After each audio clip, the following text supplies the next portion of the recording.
हीच आपल्या आरक्षणाची मजबूत पायभरणी आहे। त्यामुळं शिस्त ही सगळ्यांनी ठेवली पाहिजे। आपल्या रॅलीमध्ये ज्या महिला प्रोटोकॉल आहे आणि तो करायचा आहे। पोलीस प्रशासनाने आपल्याला खूप चांगलं सहकार्य या ठिकाणी केलेलं आहे। आपल्या या रॅलीला त्यांनी परवानगी दिलेली आहे। सर्वप्रथम आपण पोलीस प्रशासनाचं टाळ्या वाजवून या ठिकाणी अभिनंदन करू की त्यांनी कार्यक्रमाला पण परमिशन दिली, रॅलीला पण परमिशन दिली आणि शहरातली सगळी ट्रॅफिक जी आपल्या रॅलीच्या मार्गावर येणारी ती बंद केलेली आहे। त्यामुळे रॅली सुद्धा ही आदर्शवत पोलीस प्रशासनाला कुठेही अडचण होणार नाही किंवा त्यांना सांगण्याची सुद्धा गरज पडणार नाही याची सगळ्या समाज बांधवांनी काळजी घ्यायची आहे। आपल्याला कोणी सांगावं इतकं आपण सांगकामी नाहीत। छत्रपतींचे शिलेदार आहोत, मावळे आहोत। शिस्त ही आपल्याला सांगायची गरज नाही। एक मुंग्यांची गाई जशी चालते तशी मराठ्यांचा हा जनसागर या रॅलीमध्ये चालला पाहिजे, याच्यासाठी सगळ्यांनी प्रयत्न करायचे आहे। आता आपल्या ज्या गाड्या रस्त्यामध्ये आहेत, काही लोक इकडे तिकडे गेले की दादांना वेळ आहे अजून, या सगळ्यांना सगळ्या तालुक्याचे जे आपण समन्वयक नेमलेले आहेत त्या सगळ्या तालुक्याच्या समन्वयकांनी आपल्या सगळ्या लोकांना फोन करायचा आहे आणि 30 मिनिटाच्या आत आपल्याला या ठिकाणी सगळे लोक जमा झाले पाहिजे, याच्यासाठी आपण सगळ्यांनी प्रयत्न करायचे आहे। सोशल मीडिया हे आपलं सगळ्यात मोठं साधन आहे। या ठिकाणी जेवढे समाज बांधव उपस्थित राहिले त्यांनी आपापल्या फोनवरनं फेसबुक लाईव्ह जा, फेसबुकला स्टेटस टाका किंवा फेसबुकला मेसेज टाका की आम्ही आलोय, अवघ्या 30 मिनिटात मनोज दादा येत आहे, रॅलीला सुरुवात होतीये, आपण जिथे असाल त्या ठिकाणून तपोन या ठिकाणी या। अशा पद्धतीने आपण फेसबुकला, स्टेटसला, व्हॉट्सअपला मेसेज करा। जेवढे फोन करता येतील तेवढे फोन आपण सगळ्यांना करण्याचा प्रयत्न करा, जेणेकरून आपली रॅली ही दिलेल्या वेळेत सुरू होईल आणि दिलेल्या वेळेतच संपल। आपल्यावर आहे रॅली किती वाजता सुरू करायची, किती वाजता संपवायची। त्यामुळे सगळ्या समाज बांधवांनी या ठिकाणी ते प्रयत्न करायचे आहेत। शिस्तीचं पालन या रॅलीमध्ये सगळ्यात महत्वाचं आहे। मराठा क्रांती मोर्चा 2016ला याच रूटवरनं गेला होता, लक्षात घ्या, आणि तोच रूट त्या ठिकाणी आहे।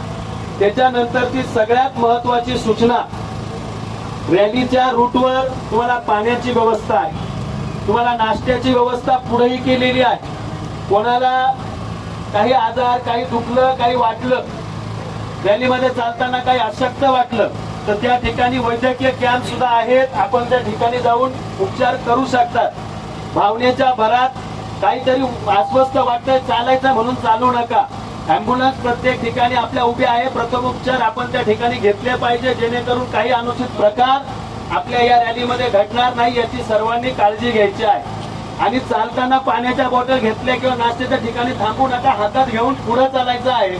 आणि ठिकठिकाणी आपण कचऱ्याचं जे संकलनाच्या ज्या वस्तू ठेवलेल्या आहेत त्याच ठिकाणी टाकायच्या आहेत। शहर आपल्याला स्वच्छ आणि सुंदर ठेवायचं आहे। आपलं शहर आपल्याकडून कुठेही विद्रुपीकरण केलं गेलं नाही पाहिजे, शहरात कुठेही अस्वच्छता निर्माण होणार नाही याची काळजी आपण सगळ्यांनी घ्यायची।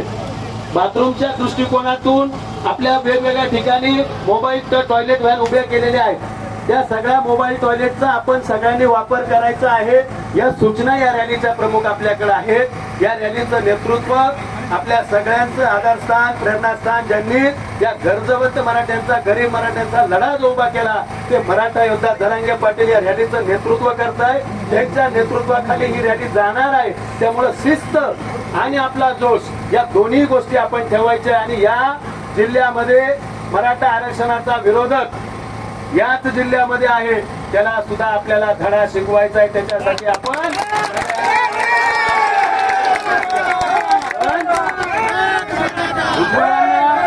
भुजबळांना आपण त्यांची ताकद दाखवणारच आहोत, पण ती आज आपल्याला संख्येच्या ताकदीत दाखवायची, लक्षात घ्या।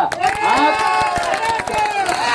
संख्या एवढी मोठी करायची की भुजबळांना स्वप्न सुद्धा मराठी आठवले पाहिजे, लक्षात घ्या। स्वप्नात मराठ्यांच्या नादी लागणं एवढं सोपं नाहीये, हे आपण आजच्या रॅलीमधून त्यांना शांतता रॅली आहे। त्याच्यामुळं भावनेच्या भरामध्ये आपल्याकडनं कुठलीही चुकीची घोषणा दिली गेली नाही पाहिजे। आपण कार्यक्रम करू ना, वेळ आल्यावर करेक्ट कार्यक्रम करू, काळजी करू नका। आजच्या रॅलीमध्ये आपण सगळ्यांनी सगळ्या स्वयंशिस्तीचं भान ठेवायचं आहे आणि सगळ्यात महत्वाचं आपण आपल्या माता भगिनींचं संरक्षण करणारी आपली जमात आहे, लक्षात घ्या। त्यामुळे महिलांना जपून या रॅलीमध्ये आपण घेऊन जायचंय। कुठल्याही महिलांच्या पुढे जाण्याचा मागे राहण्याचा प्रयत्न करू नका एवढी हात जोडून विनंती आहे. स्टेजच्या ठिकाणी गेल्यावर त्या ठिकाणी बॅरिकेड्स लावलेले आहेत. आपल्या समाज बांधवांनी त्या बॅरिकेडच्या पुढे जाण्याचा कोणीही प्रयत्न करायचा नाही. त्या ठिकाणी स्वयंसेवक आहेत. जे स्वयंसेवक आपल्याला ज्या सूचना करतील, जे मराठा सेवक त्या ठिकाणी नेमलेले आहेत, ते मराठा सेवक त्या ठिकाणी तुम्हाला ज्या सूचना देतील त्या सगळ्या सूचनांचं आपण पालन करायचं आहे. आता तुम्ही म्हणाल तुम्हीच काय आम्हाला सांगताय, बाबा कोणीतरी सांगितलंय पाहिजे म्हणून मी सांगतोय. इथं सगळे सारखे, इथं ना नाना भाऊ मोठे, ना करंगायकर मोठे आहे, ना कोणी मोठे आहे, ना तुम्ही मोठे. आपण सगळे एकच आहोत. एक सगळे मराठा समाजाचे सेवक आहोत आणि मराठा योद्धा मनोज जरांगे पाटलांची ताकद आणि मराठा समाजाला 50% आत ओबीसी आरक्षण घेण्यासाठी या रॅलीत आपण सहभागी झाले. आपण सगळ्यांना पुन्हा एकदा विनंती आहे, इथं पाण्याची नाश्त्याची व्यवस्था या स्टॉलवर आहेत.